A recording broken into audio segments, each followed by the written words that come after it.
Sometimes you just need a frickin' vacation. Life can just pile on you and get inside your head sometimes. Whether your worries are big or small, all of them can compound and it just starts to weigh on your mental state. That's what happened to our main character of a game called A Short Hike. You play as Claire, who just needs a place to explore, some new activities to keep her mind off the negative things, and a chance to relax and have some fun. During the Christmas break, I got the chance to do the same minus the whole climbing a mountain or fishing thing cause we're stuck at home. I got to play some games for fun and relax. I got to work less and not worry about making content. It was a nice vacation. A Short Hike is one of those games I played and it was a solid 4 to 5 hours. The graphic style reminds me of a PS1 game and the density of things you explore on the island was perfect. It even has a platinum trophy to collect, and you know what that means. We have to cover it here on Platinum Hunters. This is one of those games I mentioned in my Game of the Year video. Yeah, that long ass list of games that makes up the dreaded backlog that I have for 2021. But now it's time to knock one of those off the list, that soul crushing list, and give it its time to shine here. This is Platinum Hunters, the show where we take a look at everything it takes to get the Platinum Trophy and whether it's worth the effort to achieve it. I like indies and I'm gonna try and cover them more this year on this channel. It's a good way to put out a video in between bigger, larger games that often take a lot more time to complete. So if that's your thing, subscribe to the channel for more, and I already have a few indie games covered in trophy guide form. You might just find your next Platinum Trophy.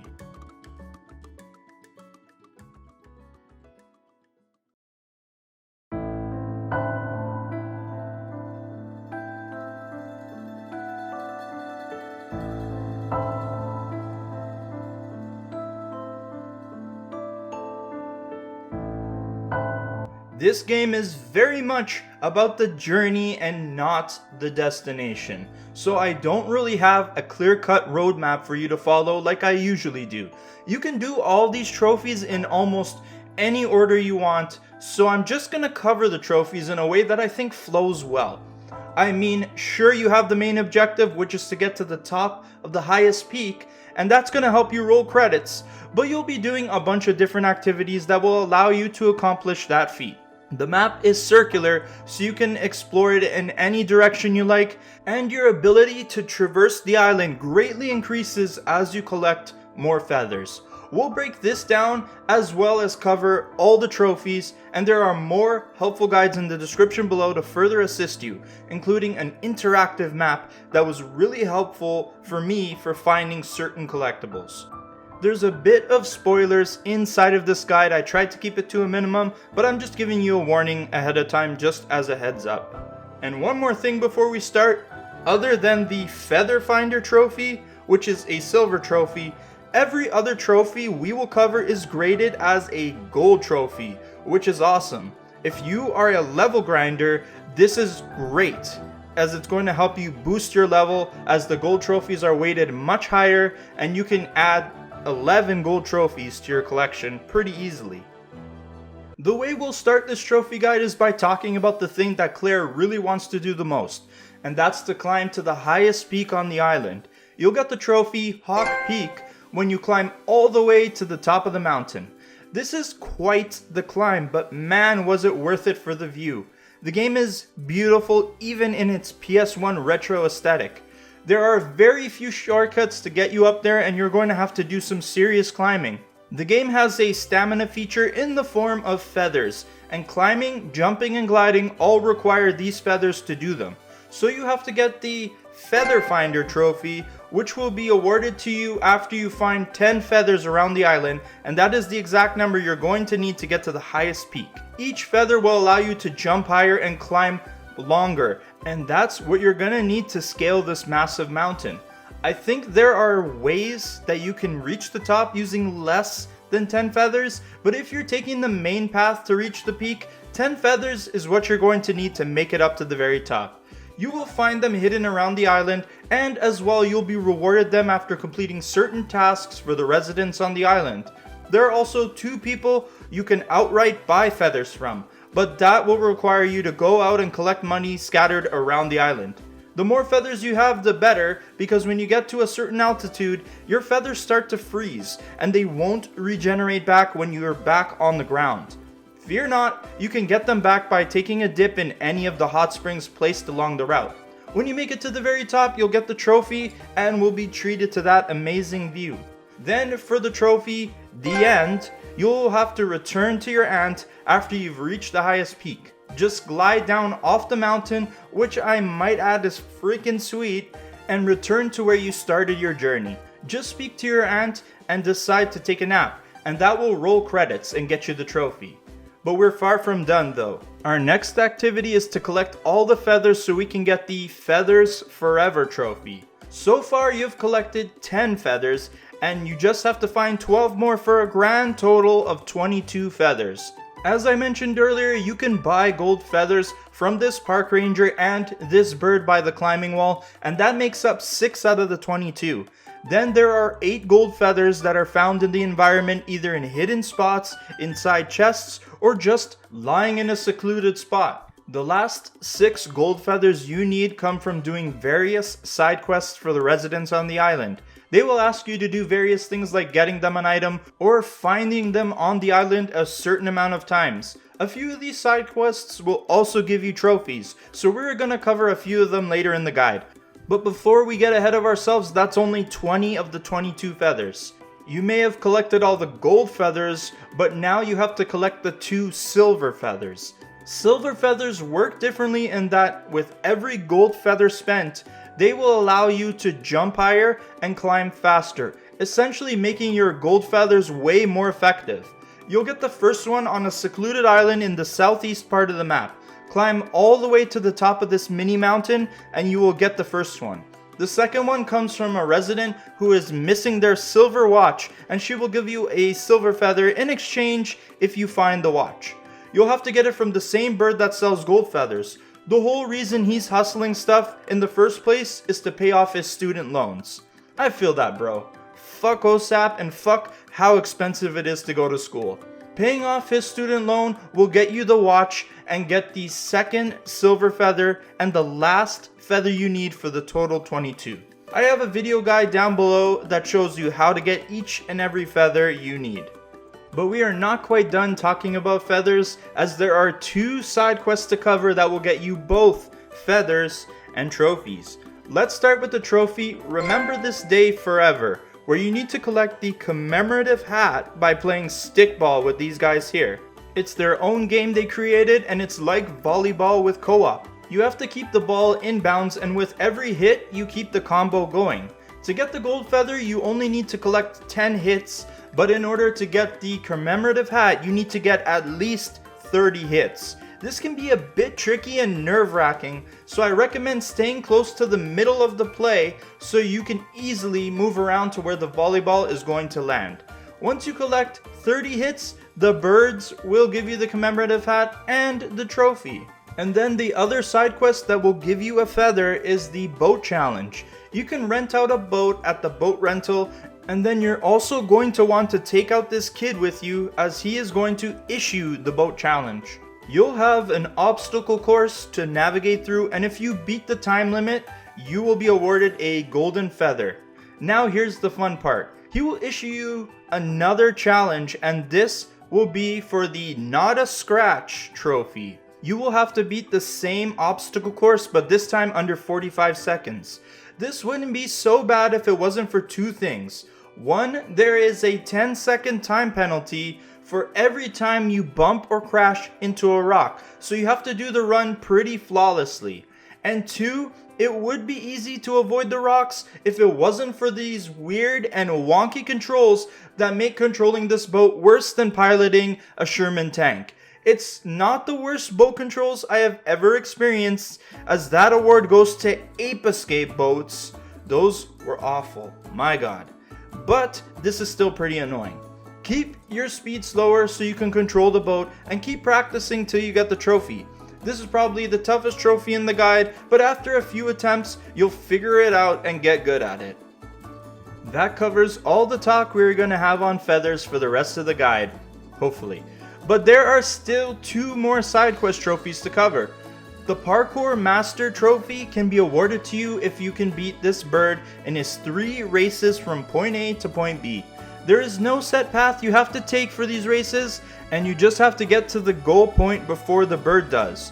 The trick though is that you're limited to the same amount of feathers, so that you don't have a competitive advantage by having collected more feathers. So these races come down to finding the best route to the end goal. The way the other bird takes is completely viable, and there's also room to find shortcuts. If you find yourself having trouble with these races, there is a side quest where you'll be awarded running shoes, and that will certainly make these races much easier because you're going to be going much faster.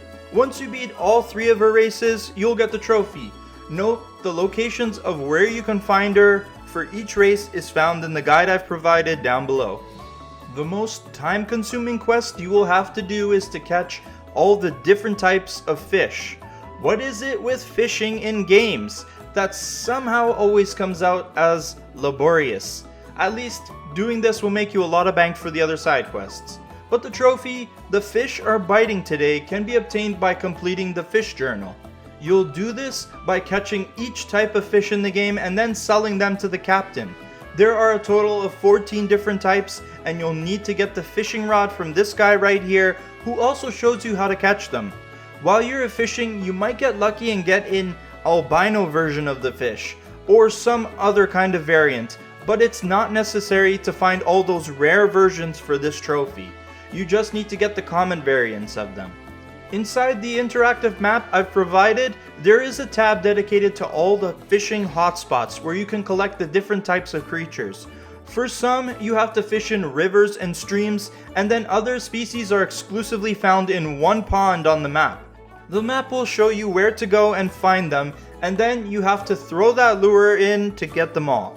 Once you sell all 14 different ones to the captain of the boat, you will get the trophy. We have 4 more trophies left to cover in this wonderful vacation, but let me know if you're still here sitting back, soaking in the sun and sipping a drink by hitting that like button. Those likes will help satisfy the YouTube algorithm boss that might actually let me take a vacation and not worry about the channel taking a nosedive off this huge mountain we just climbed. I've got 2 more collectible trophies to talk about, and both of them involve water and a bucket. The first one is called "Only You Can Prevent Campfires," and the trophy will pop if you can put out 4 campfires. To do that, you will have to collect a bucket, which there are quite a few of them on the island that you can find, and then you will have to fill it with water, which is in absolute abundance on this island. It's everywhere. Just fill the bucket with water and then dump it on 4 nearby campfires to get the trophy. There are way more than 4 campfires on this island, so this trophy is very easy. However, for the next trophy, Green Thumb, there are a great number of sprouts found on the island, and you'll have to pour water on all of them. There are 27 of them to be found, and it's advantageous to find them all because when you water the sprouts, they bloom into flowers that you can bounce on and reach high up places on the mountain without expending feathers. So grab the bucket with water in it and find all the sprouts. The only trick here to worry about is that you can't jump more than once while holding a filled bucket of water. So you have to get the water from a source close by to the sprout you need to bloom. The interactive map has all the locations you need to go to and sprout these flowers. Our second last trophy to cover is called Photo Friends, and this trophy can only be done after you've made it up the mountain at least once. You will meet a fox who wants to go up the mountain as well, and now that you have experience doing such, you have to help him get up there for the trophy. The second time you find him closer up the mountain, you will lend some of your feathers to make it the rest of the way up. Then you have to meet him up there, so if you now find yourself short on feathers after you lent him 6 of them, you will need to find some more feathers till you can get back up to the peak.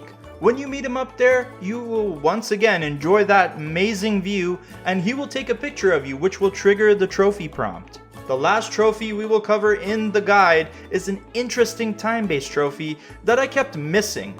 It's called Crispy, and you can only get it by eating a piece of toast given to you by one of the park rangers at 5 p.m. And that's 5 p.m. real time. You will first need to read a sign letting you know about the strawberries given out at 5 p.m. and then you will have to talk to the park ranger at that time. Instead of strawberries, which he no longer has, the ranger will give you a piece of toast instead. Then just equip it from your inventory and eat it for the trophy. Because it's 5 o'clock real time, you can actually manipulate this trophy by changing the internal clock in the console to 5 p.m. if you want to do the trophy right away. I just personally kept missing it because I'm lazy to change the clock. And that's it for our mini adventure on this island and the Platinum Trophy run. Imagine having this sandbox in real life to just go exploring. Also, imagine being able to glide off a mountain like this and be able to land it every time without breaking your kneecaps. Yeah, this is a dream spot. So if you've collected every feather, watered every sprout, met every interesting character on the island, made it to the very top of the mountain, and collected every trophy, congratulations! You will be awarded the Vacation Maximized Platinum Trophy for a short hike. Overall, a short hike is definitely a short hike, but a sweet one. The Platinum Trophy run is pretty easy and laid back, and the only thing it really demands from you is that you explore its very traversable map and find a bunch of collectibles. It never feels like a chore to do all these things other than maybe the fishing if you don't like that in your games. But the game allows you to get lost in its small world and make a lot of moments with these denizens on the island. Keeping to the theme of the game, the Platinum takes about 4 to 5 hours, which is often enough time to get things off your mind and keep busy when you're worried about something, anxious, lost in your own thoughts, or just need to separate yourself from the things pushing down on you. I'm happy I didn't let this game slip through the cracks, because between all the games that were released last year and all the ones that will release this year, it would have been easy to miss out on this island adventure.